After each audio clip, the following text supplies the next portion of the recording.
Good evening, and welcome to another episode of JPPI, the Jewish People Policy Institute's inside analysis of the state of affairs here in Israel, and particularly as we continue to move through the days and weeks ahead, the ongoing war and offensive against Hamas in the Gaza Strip, a story that I think is going to accompany us for many months to come.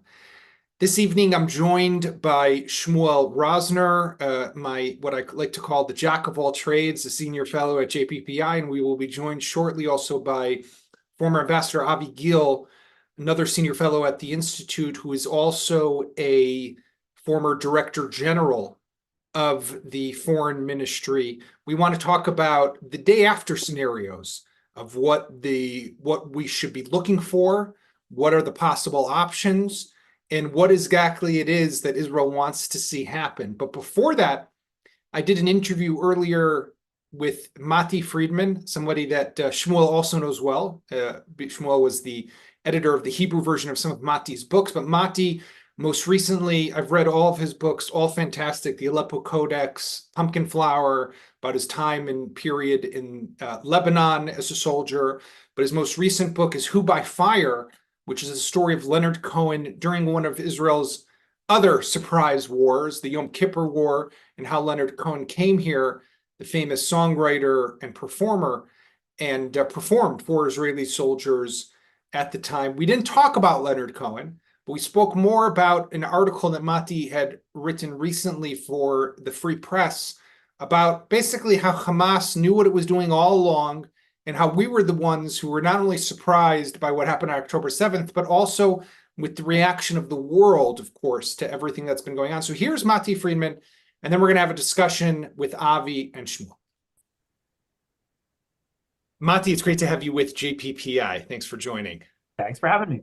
So I read with great interest your article in the Free Press, The Wisdom of Hamas. They understand the war they're fighting. Many in the West still don't. And I thought it was really interesting and worth talking to you about that article, but also just tapping into your wisdom, your own wisdom, about the war, the media coverage, and how things look from your end. But why don't you start with just laying out the thesis that you made in that article, which is basically Hamas knows exactly what it's doing, but Israel's a bit sleeping behind the narrative as well as the rest of the world.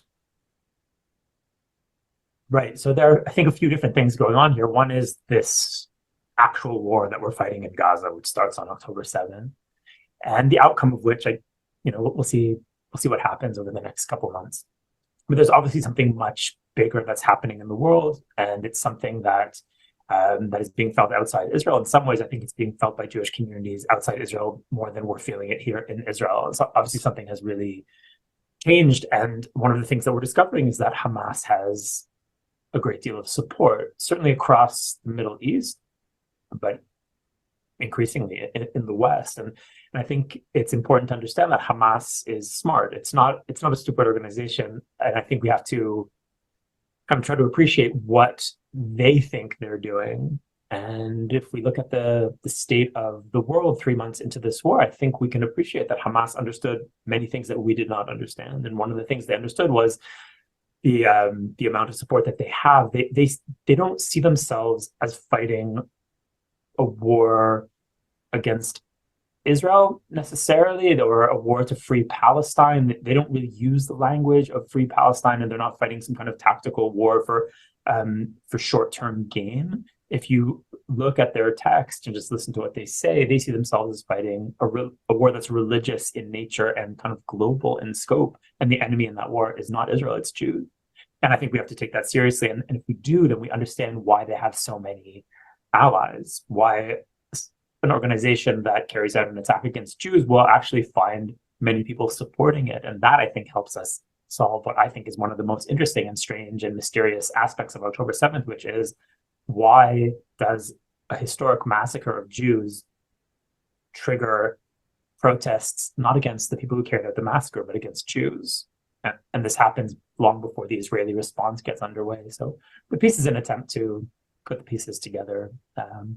Whether I did or didn't, I'll let you and the other readers decide. One of the things that I mean, you had this line in there, all of this shows not a miscalculation by Hamas, but an admirable grasp of reality. And There were a lot of people who after October 7th were saying, listen, Hamas, they miscalculated. They went too far, right? They exaggerated in this attack, in the brutality, in the barbarism of it. And they didn't think it would go as well as it did. And it went so well because of flaws and failures and the breakdown of chain of command or whatever happened on the Israeli side. But they never thought this is not what they wanted. And to me, I had a problem listening to that because it's like, it's just the continued, what we call in Hebrew, right, the misconceptia. It's constantly just saying, oh no, we know better what Hamas wants than what Hamas wants itself. And you're saying in this piece, no. Hamas knows what it's doing. Am I understanding that? Yes, I think so. And it's possible that there was a tactical miscalculation. Maybe they didn't understand the extent of American support this time, or maybe they didn't understand how galvanized Israeli society would be this time. But they certainly expected a massive Israeli response to what they did on October 7th. And that should lead us to ask what their plan really is. Right? If they carry out a mass attack against Israel, understanding that this will be the response, then obviously they have some kind of plan, or they're fighting a war that isn't the one we think that they're fighting. And I think that's true. I think that they're fighting a very long war that's aimed at eroding and eventually eliminating the Jewish presence, maybe not just in the Middle East.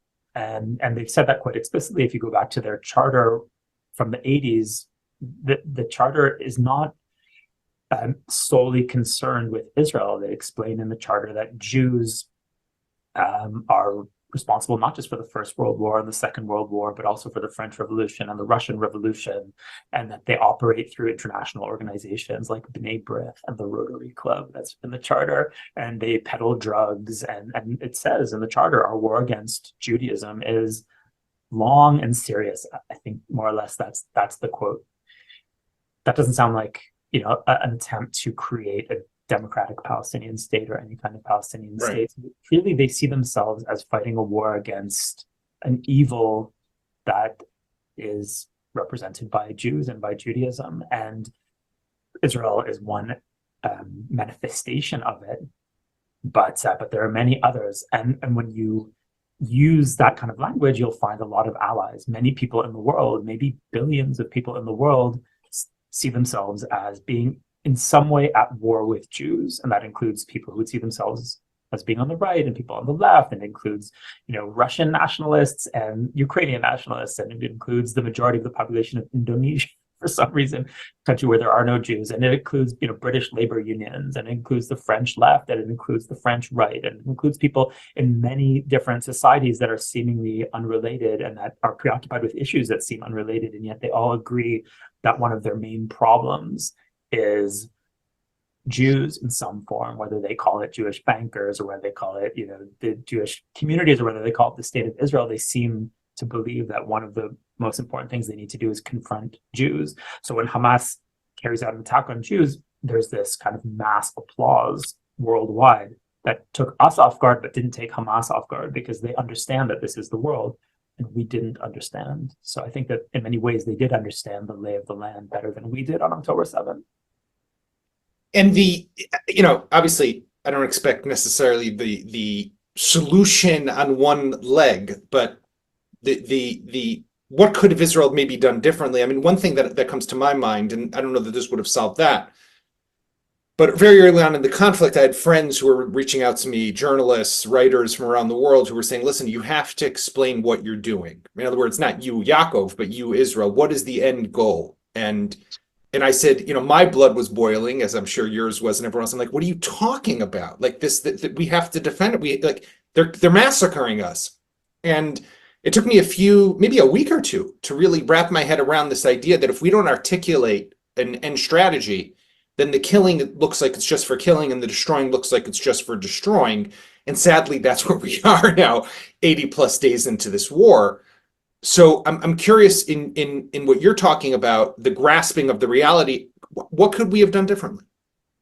I'm not sure Israel could have done something differently. I certainly think we can do a better job at explaining what we're doing. And I think both of us would agree that this government has done a terrible job of that, and a terrible job at many other things. I'm not sure that the handling of the war could have been done differently. I mean, the actual war, right? No country is going to accept the kind of thing that happened on October 7th. it's clear that if we don't eliminate Hamas, this will be repeated. Thus, we have to destroy Hamas. If you want to destroy Hamas, this is what it looks like. I don't think we had a lot of wiggle room in terms of the response. I think that we're playing for concrete gain in the real world, right? That's what we're trying to do. We have a threat. We're trying to eliminate the threat.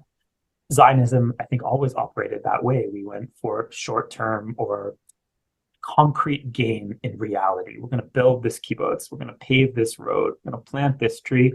That's how we're going to advance. That's how we're going to progress. And I think it's important to understand that our enemies don't necessarily see it that way. So, we might win in Gaza or tell ourselves that we won in Gaza, but the day after the war, we wake up to realize that the position of Jews worldwide has been destabilized, which is happening, which is clearly happening. You have this group in Yemen, which has as its slogan, or one of its slogans, "Death to the Jews." They've been brought into the war and are attacking Israel from the south. The president of Turkey, so an erstwhile ally of Israel, just compared Netanyahu to Hitler. He said there's no difference between Netanyahu and Hitler.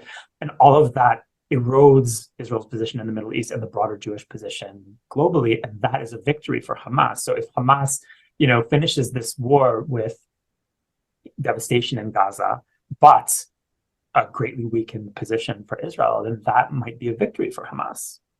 Clearly, they don't count their own casualties as a defeat for them. That's not the way they think. They're playing a much longer game, and a religious game where these casualties are not just justified but desirable. So our measure for success and their measure for success are two completely different things, which doesn't mean we need to abandon our measure for success. I think we need to destroy Hamas to the extent that that's possible. And, I don't want us to cause any unnecessary harm to civilians. And we're seeing things in Gaza that are tragic and awful. But we have no choice. We need to eliminate this threat. I just wouldn't expect the elimination or the success of our operation in Gaza to necessarily bring about what would seem like defeat to Hamas, because they're clearly fighting a different war than the one we're fighting. Which is probably part of our just complete misunderstanding of everything also until now. I want to, before we wrap up, just go back with you to July. I remember you spoke at the Jerusalem at one of the Hafganot, or one of the protests against the judicial reform. And one of your books, Pumpkin Flowers, right, is about your service and the outpost that you served in southern Lebanon during your IDF service. And a fantastic book to our listeners and viewers. You should definitely pick it up and read it. But what you said there was that we have the potential to become a failed state. We shouldn't be going in that direction. We need to stop. And I'm curious as what you see now happening with the war and the failures that led to this. I was rereading some of the text of what you said in that speech back in July, which is, just 2.5 months before what happened on October 7th. I mean, the writing was on the wall to a large extent. We let this happen.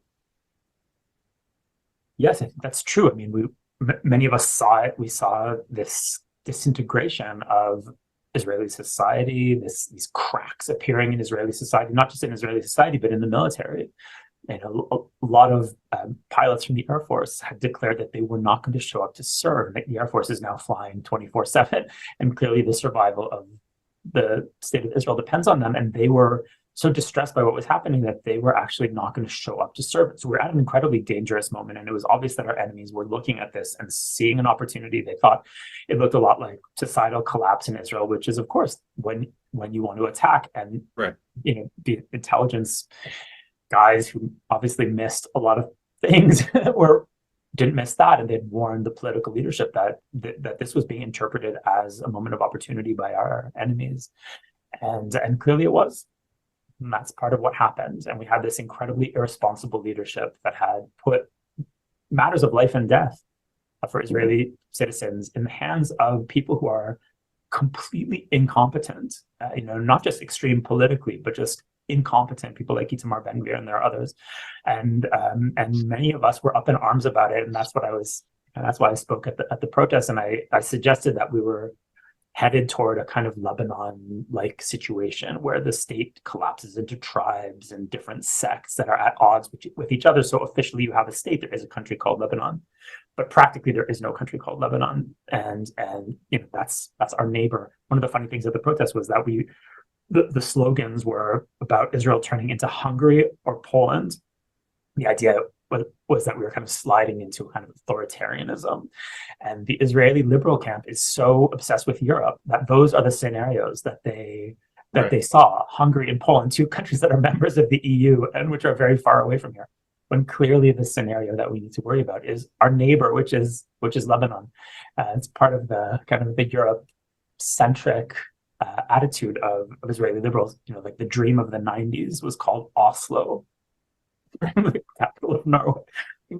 Well, that's also maybe part of our problem, is that we are European Jews to an extent, many of us who came here, and we think that we want to live in Europe, or we want to pretend that we're living in Europe, and we're not living anywhere close to Europe here. That's with our neighbors. Absolutely. And I think that we have to realize that. And I've tried to write about that as much as I can, just looking at Israel through the eyes of the more than 50% of Israeli Jews who come from the Islamic world. And I think that's very important. And I think here too, we're at a moment of decision. I mean, either Israeli society will go in the direction of Lebanon, which is, the minister of internal security will have his own militia, and this rabbi will have his own militia, and this minister will put money toward his own partisan goals, and the whole societal fabric of Israel will be torn apart, or we will have some kind of national rebirth at a moment of crisis, and that crisis will kind of bring forth a new kind of leadership. A lot of people are going to come back from the army at the end of this war, about 350,000 people in the reserves and their families, so maybe a million and a half, maybe 2 million Israelis around the reserve army, and that there are agents for change here that could lead to a rebirth and some new ideas about what the country is and where it needs to go. And that will save us from the Lebanon scenario, but it could go either way. And I think that we all have to be aware that Lebanon is really a possibility. I mean, it might even be likely, and we have to gather all of our energies and all of our tools and get our act together and stop fighting about things that don't matter. And we need to remove the current leadership that we have. Maybe even the leadership that I like, maybe even the opposition, the people who I like, but all of whom have been party, I think, to creating this traffic jam at the top and this kind of terrible stalemate at the top. And we just need some creative thinking, and we need to bring the rational Israeli majority into one political camp that can move forward. And in my most optimistic moments, I think that will happen at a moment of crisis. And let's hope. I hope so, but unfortunately, I don't know that I'm as optimistic, because I think that we will slide so quickly, unfortunately, back to the way we were before, and those months of like the weeks in July when you were issuing those warnings. And I hope we don't, but I am concerned that might happen. But let's end on your optimistic note, Matti. So thank you very much for joining us. It's been a pleasure. It was really a pleasure for me too. Thank you, Yaakov. So that was Matti Friedman talking about a bit of this and a bit of that, but more of how Hamas knew what it was doing, and also what's the day after going to look like politically, but also, kind of where's the country going. And on that point, I want to tap into Avi and Shmuel and talk about the day after scenarios, because that is something that I think is really at the crux, or at the heart of where this war is going. As we all know, military is pretty much a means for a political resolution, or for a political solution to the conflict. Now, I'm not advocating at all that we need to stop yet the military offensive. It's continuing. While it seems that it's de-escalating to an extent, and some brigades are being discharged and reservists are being allowed home, the IDF is continuing in Gaza. But the question is, what is the day after going to look like? And one of the problems I identify here is that we as a government, or as a country, have yet to really articulate what it is that we want. We've been doing the classic Israeli, and I would say almost Netanyahu move, which is say what we don't want. No Oslo, no PA, but we're not saying what we do want. So Shmuel, let me just start with you. Maybe walk us through the political gauntlet, if we could call it that, of why is it so complicated and difficult for our prime minister and his government to articulate what it is exactly that they want to see happen. And let's just add to that there was supposed to be a cabinet meeting that he canceled last week, because God forbid that we should have that conversation. Well, having the conversation is one thing, and deciding what we want is a different thing. Having the conversation is complicated purely because of political reasons. Netanyahu is trying to hold together a coalition in which there are members who would like to see all Gazans depart and speak openly about proposing to Gazans an option of emigrating out of Gaza and into whatever. They don't mention the actual countries that are supposed to accept those Gazans, but they dream openly about something that some people would call a transfer or a willingness to be transferred on the part of the people of Gaza. And on the other hand, this is an emergency government, so he has members of the Machane Mamlachti camp who are more traditional, security type Israeli centrist and have a much more, again, traditional approach to this problem. So to have the conversation is complicated because it can be disruptive for him as he attempts to hold the coalition together. The more important question is can we have this conversation? Do we really know what we want? And here the problem is more complicated because Gaza is complicated, because we don't have any good options that we see before us. We have to choose between many bad options. And when you have to choose between bad options, the natural thing to do is to just postpone your final decision, to say, well, maybe something better will appear along the road. Maybe some miracle will save us from having to decide between these bad options. And the options are bad because the options are basically three. Either Israel controls Gaza, that's bad option, or we leave Hamas in power. That's an option that Israel wouldn't even consider. Right. Or we hand Gaza to someone who we can't really trust and we don't really believe in, but is the only available other option that is not Hamas nor Israel. It could be the Palestinian Authority or some kind of a Palestinian Authority supported by Arab countries such as Egypt and the Saudis. It will be an Arab entity, a Palestinian-controlled Arab entity controlling Gaza in some fashion. And we pretty much know it's not going to be great. In the best case scenario, it's going to be slightly less than okay. And that's why we aren't happy to quickly choose between these three not great options. So, Avi, I mean, Shmuel basically told us what the options are and how bad they are, right? And I think we kind of get that point. We also see the play of the politics in all of this.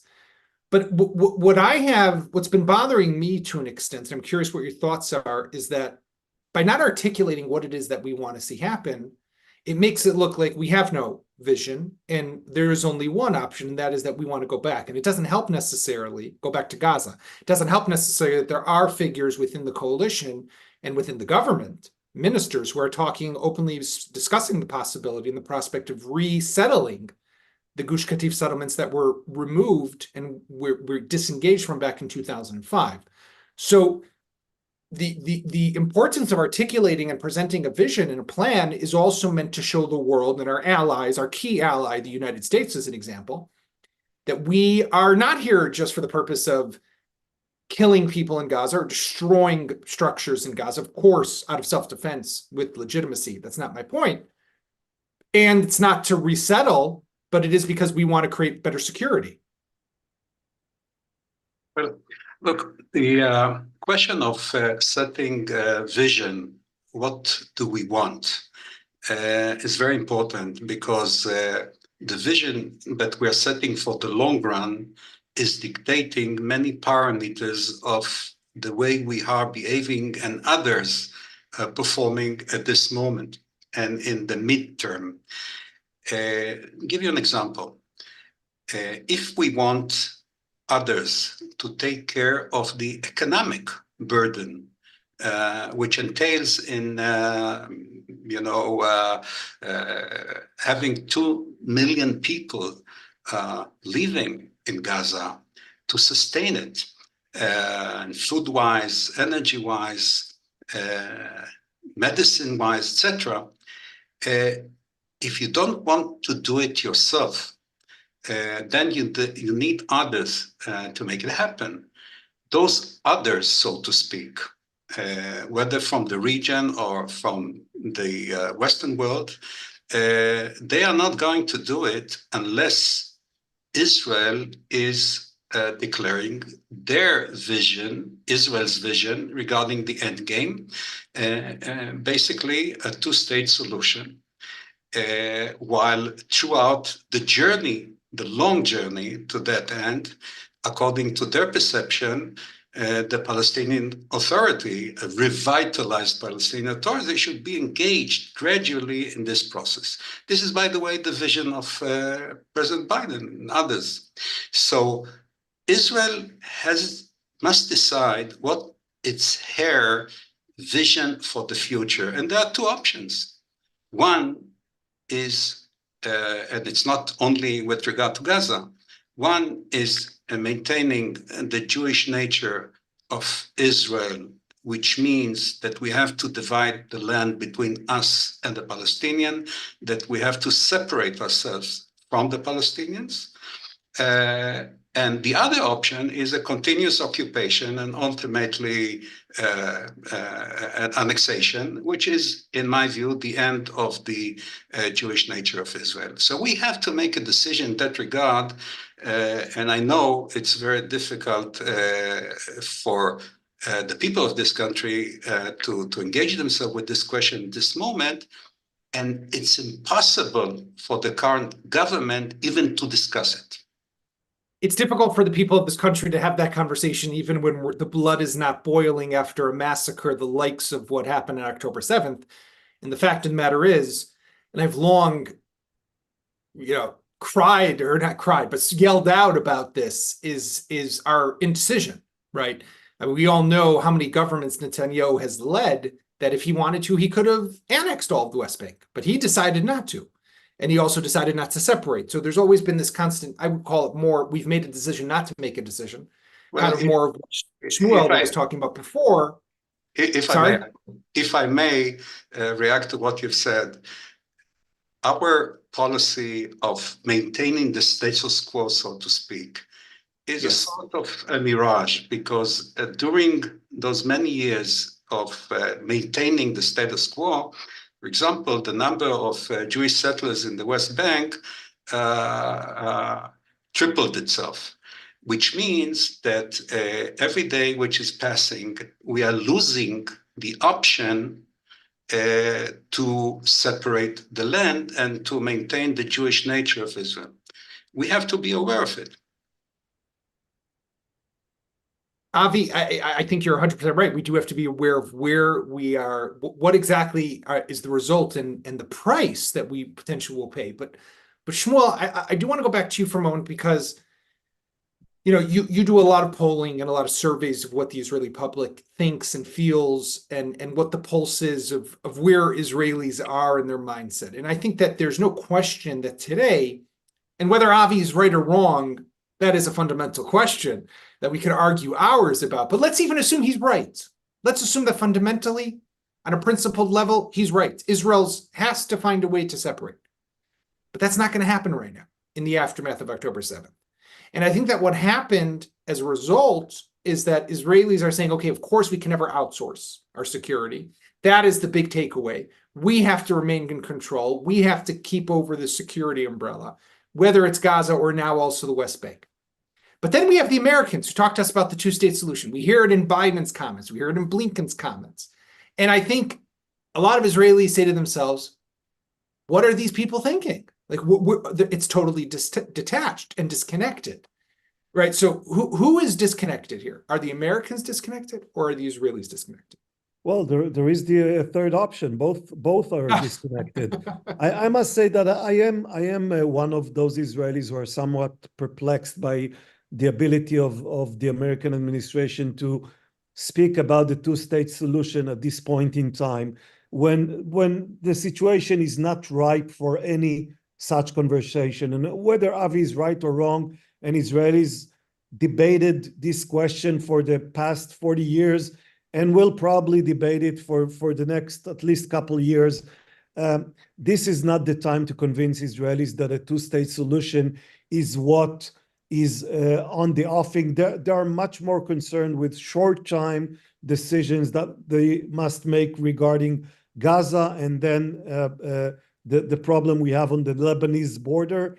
Thinking long-term about the two-state solution or what will be the final outcome of the Israeli-Palestinian conflict, I think that's premature, and we have to first stabilize the situation. We are in a situation that is quite dramatic at this point in time, and stabilizing Gaza, making sure it goes back to normal life, making sure that all Israelis can go back to their homes near the Gaza border and near the northern border. That's the first priority for Israelis.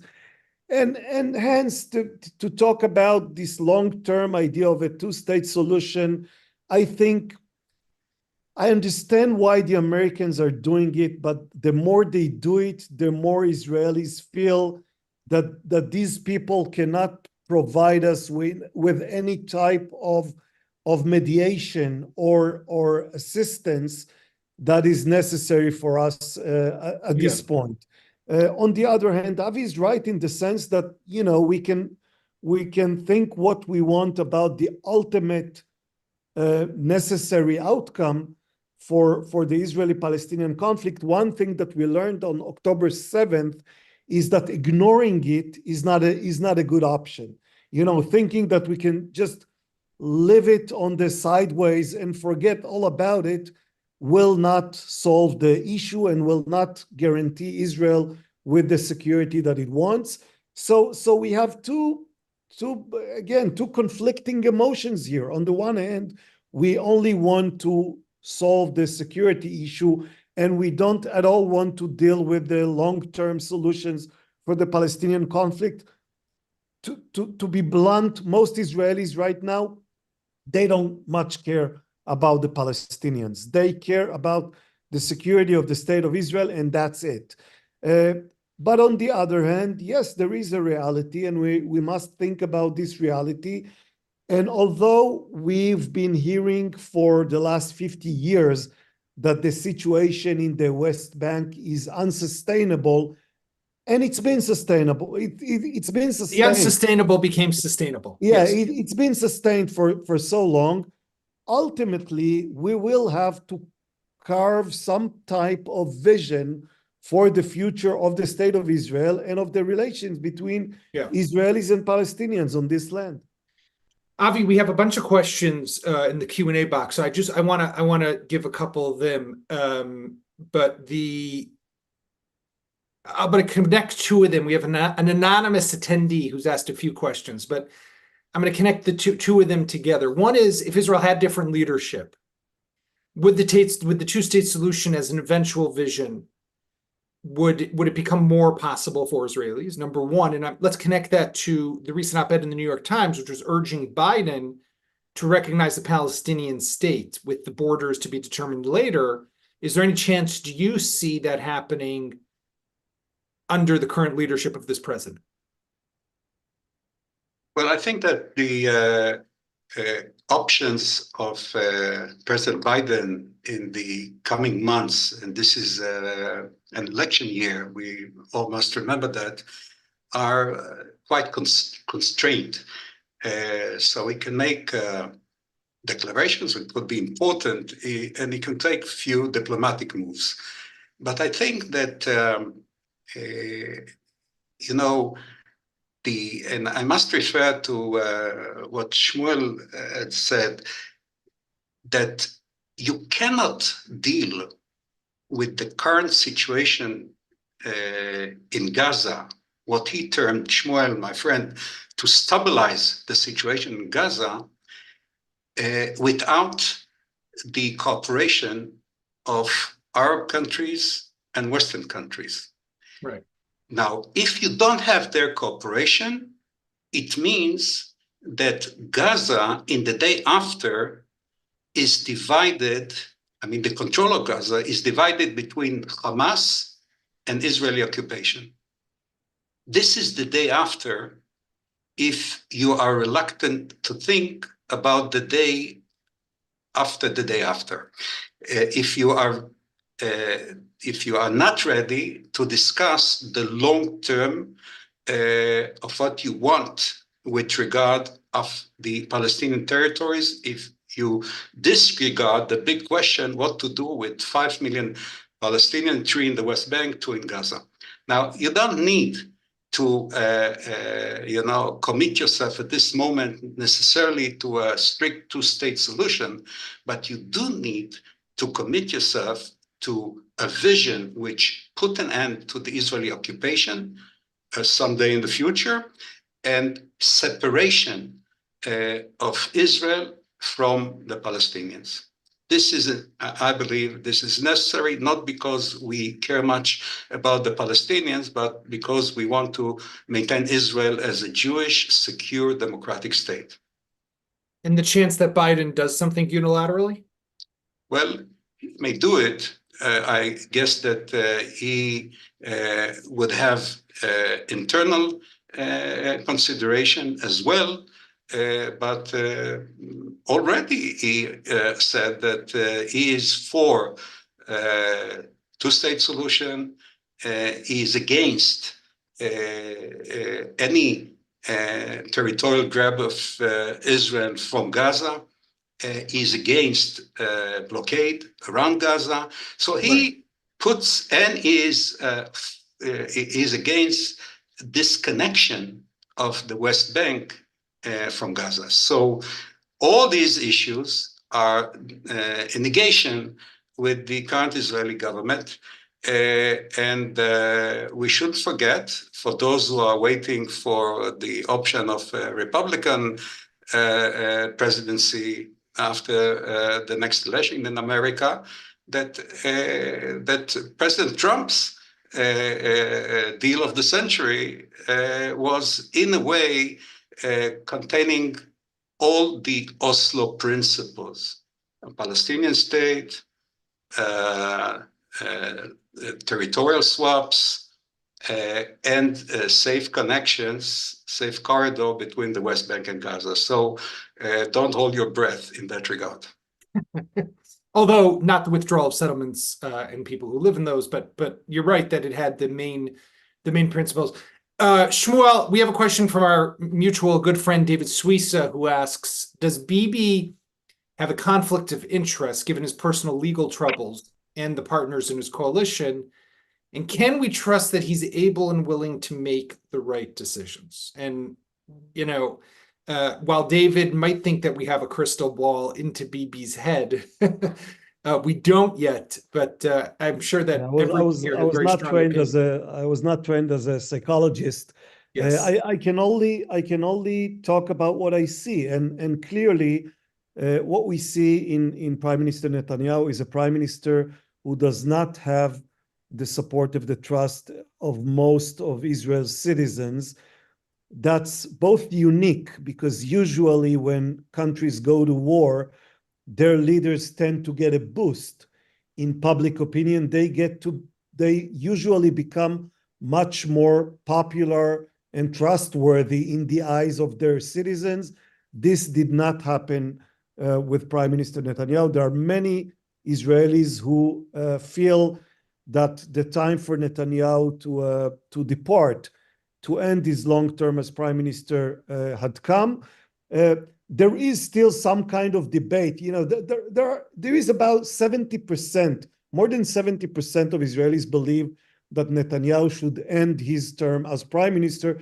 The only question is whether he should do it right now, in the midst of war, or right after the war, in 3 months or 6 months' time, That is still an open question. But I think that for Netanyahu to be able to lead this war, he needs to make a special effort. People do know that he has his personal legal problems.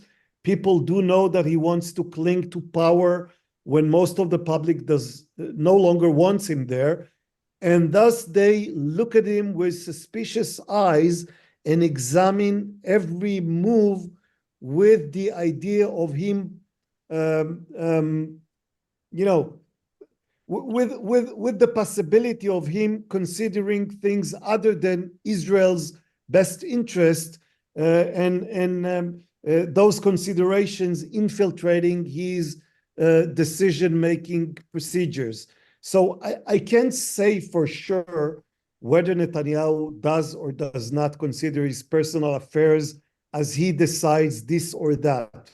But I can say that Israelis are looking at him with such suspicion, and that there are reasonable Grounds. features that make these suspicions Valid. viable or reasonable.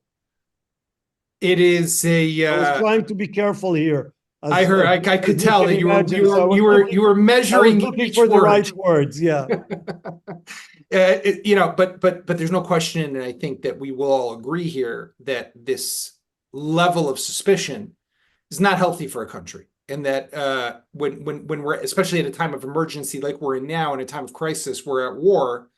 There should be. I don't need them to be the most popular. I don't need them to be the best, but I would want to see. I would want to feel that I can rely on them and that I can trust them. Yeah, and I don't want to bore our viewers with all the details of what's going to happen in 5 or 6 minutes, but in a few minutes, the Supreme Court is about to release an important decision that is going to be polarizing again for the Israeli public, something that takes us back to October 6th. The fights that we were having then were postponed, but aren't yet over. Yeah. I want to thank Avi. I want to thank Shmuel. I want to thank Matti Friedman for joining us. And this was another episode of JPPI's Inside Analysis. You can catch us this coming Thursday. And as always, we are here Mondays and Thursdays, and you can find us everywhere that podcasts can be found. Thank you very much.